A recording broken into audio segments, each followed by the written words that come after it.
Goeiedag, ek groet jou in die kosbare naam van Jesus Christus.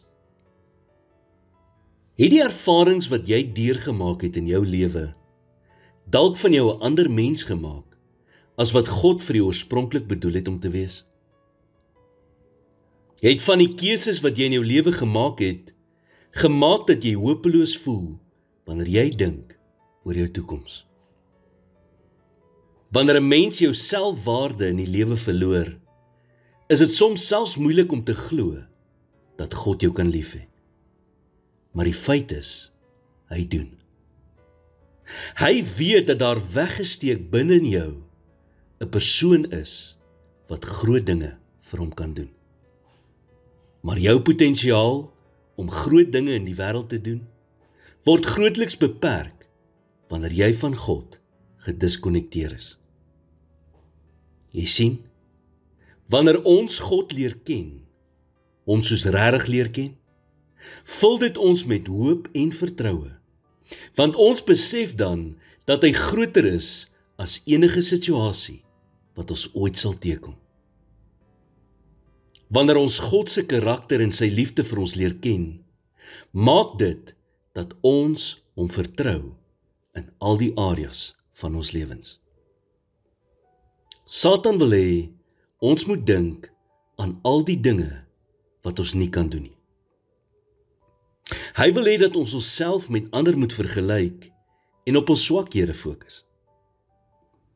Wanneer God egter na ons kyk, sien hy ons potensiaal raak. Hy wil hê ons moet fokus op hoeveel ons kan doen deur hom.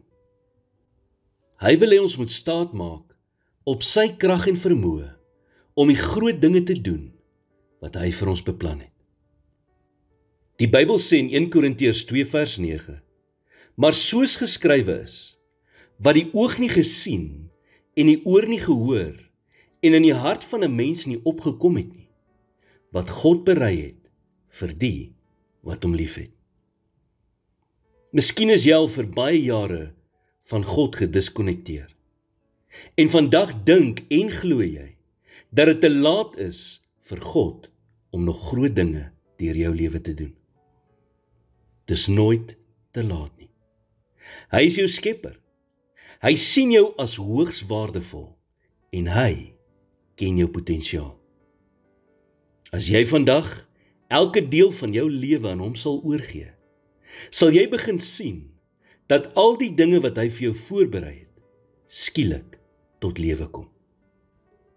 Here, dankie dat u potensiaal in my raak sien, selfs wanneer ek self sukkel om dit raak te sien. Maak my oë oop vir die gawes en vermoëns wat u aan my geskenk het, en lei my om dit tot hul volle kapasiteit te gebruik. In Jesus naam bid ek dit. Amen.